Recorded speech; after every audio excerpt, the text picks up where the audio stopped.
കുന്നംകുളത്തെ വിലക്കുറവിന്റെ ഏറ്റവും വലിയ വസ്ത്രശേഖരം കൽപ്പക വെഡിങ്സ് സർക്കാരിന്റെ എല്ലാ നിർദ്ദേശങ്ങളും അക്ഷരപ്രതി അനുസരിച്ച് പ്രവർത്തനം ആരംഭിച്ചിരിക്കുന്നു.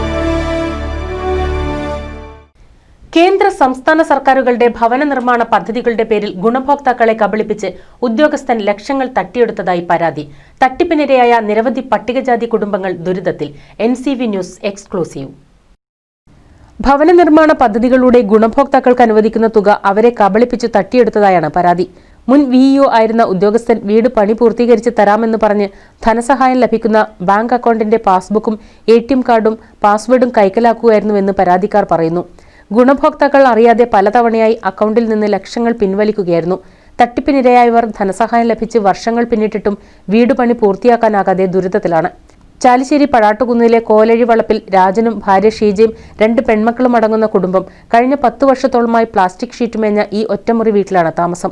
ഇവർക്ക് വീട് നിർമ്മാണത്തിന് ലഭിച്ച തുകയും ഉദ്യോഗസ്ഥൻ തട്ടിയെടുക്കുകയായിരുന്നു. പഴയ വിയ്യോനാണ് വീട് പണി പൂർത്തീകരിച്ചു തരാൻ പറഞ്ഞിട്ട് പൈസ പിൻവലിച്ചത്. അത് വീട് പണി അവർ എന്നെ കൊണ്ട് പറ്റില്ല, 1,60,000 പാസ്സായിട്ടുള്ളൂ എന്ന് പറഞ്ഞപ്പോൾ എന്നെ കൊണ്ട് കഴിയില്ല എന്ന് പറഞ്ഞപ്പോൾ അവർ നേരിട്ട് ചെയ്തു തരികയെന്ന് വിയ്യോനാണ് പറഞ്ഞത്. അപ്പം ഞാൻ വിചാരിച്ചു ലൈഫ് പദ്ധതി അങ്ങനെ ആവുമെന്ന് വിചാരിച്ചിട്ടാണ് അക്കൗണ്ട് ബുക്കും പാസ്ബുക്കോ ATM ഒക്കെ കൊടുത്തത്. ATM അന്ന് എടുത്തിട്ടുണ്ടായിരുന്നില്ല, ആള് പറഞ്ഞതിൻ്റെ ശേഷമാണ് ATM ഒക്കെ എടുത്തത്. അങ്ങനെ ആള് പിൻവലിച്ചിട്ട് ഞാൻ വിളിക്കുമ്പോൾ ഇന്ന് ചെയ്യാം നാളെ ചെയ്യാന്ന് പറഞ്ഞിട്ട് ഇടുകയെന്നല്ലാണ്ട് 2-2.5 വർഷത്തോളമായിട്ട് ഒരു തീരുമാനം ആളുണ്ടായിട്ടില്ല. എത്ര തന്നെ ചെയ്തിട്ടുള്ളൂ വീടിൻ്റെ. പഞ്ചായത്തിലെ തന്നെ തണ്ണീർക്കോട് പുരണ്ടേക്കാട് സുബ്രഹ്മണ്യന് പറയുവാനുള്ളത് സമാനമായ പരാതിയാണ്. സുബ്രഹ്മണ്യൻ തന്റെ അക്കൗണ്ടിൽ നിന്നും 42,000 രൂപയാണ് ആകെ നേരിട്ട് പിൻവലിച്ചത്. ശേഷിക്കുന്ന തുകയെല്ലാം VEO പിൻവലിക്കുകയായിരുന്നുവെന്ന് സുബ്രഹ്മണ്യൻ പറയുന്നു. അനുവദിച്ച തുകയ്ക്കുള്ള പണി പൂർത്തീകരിച്ചാൽ മാത്രമേ അടുത്ത ഘടു ലഭിക്കൂ. ഇതോടെ വീടുപണി പാതിയിൽ നിലച്ചു. ഈ കാണുന്ന ഷെഡിലായി താമസം.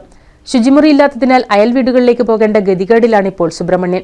ഒരു കാര്യം ചെയ്ത സുബ്രഹ്മണ്യൻ്റെ എല്ലാ രേഖകളും നമ്മൾ തരികയാണെങ്കിൽ ഇപ്പോൾ ഈ പാസ്സായ പൈസ കൊണ്ട് തന്നെ ഇപ്പോൾ കയ്യിലുള്ള ഈ പൈസ കൊണ്ട് ഈ വീടിൻ്റെ പണി ഞാൻ പൂർത്തീകരിച്ച് ഞാൻ തരാം, എൻ്റെ റിസ്കിൽ ഞാൻ തരാം. അപ്പം നമ്മളെന്ത് വിചാരിക്കുന്ന പോലെ പുറമുള്ളൊരു ആളല്ല, ഇത് പുറമൊരു കോൺട്രാക്ടറിനല്ല, നമ്മൾ ഇതിൽ ഉദ്യോഗസ്ഥൻ തന്നെ. കാരണം ഈ വീടുകൾ ഉത്തരവാദിത്തപ്പെട്ടിട്ട് കയറ്റി കഴിഞ്ഞാൽ റിപ്പോർട്ട് കൊടുക്കുന്ന ഒരാളാണല്ലോ, ഗവൺമെൻറ്റിൻ്റെ ഒരു ആളായ കാരണം സ്റ്റാഫായ കാരണം നമ്മളെ വിശ്വസിച്ച് പോയില്ലേ. അപ്പം പുള്ളി നമ്മളെ വിശ്വാസവഞ്ചന ചെയ്തു.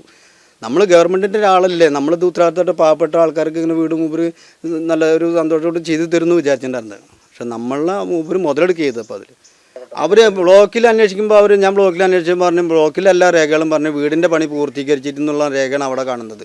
എല്ലാ പണിയും കഴിഞ്ഞ് വീടിൻ്റെ മെയിൻ വാർപ്പടക്കം കഴിഞ്ഞു എന്ന് പറഞ്ഞിട്ടാണ് അവിടെ റിപ്പോർട്ട് ബ്ലോക്കിലുള്ളത്. ഇതിൻ്റെ മെയിൻ വാർപ്പല്ല, ആകെ ഉണ്ടല്ലോ ഒരു പടവന്നെ പൂർത്തീകരിച്ചില്ല, എല്ലാ ഭാഗത്തും പടവന്നെ പൂർത്തീകരിച്ചിട്ടില്ല. എന്നിട്ടാണ് ബ്ലോക്കിൽ റിപ്പോർട്ട് കൊടുത്തുള്ളത് എല്ലാ പണി പൂർത്തീകരിച്ചതിൻ്റെ പൈസ ഉള്ളതായിട്ടും പിന്നെ വാങ്ങിയിരിക്കുന്നുള്ളത്. വിഷയം ബന്ധപ്പെട്ട അധികൃതരുടെ ശ്രദ്ധയിൽപ്പെടുത്തിയപ്പോൾ തെളിവില്ലാത്തതിനാൽ ഒന്നും ചെയ്യാൻ കഴിയില്ലെന്ന മറുപടിയാണ് ലഭിച്ചതെന്ന് തട്ടിപ്പിനിരയായവർ പറയുന്നു.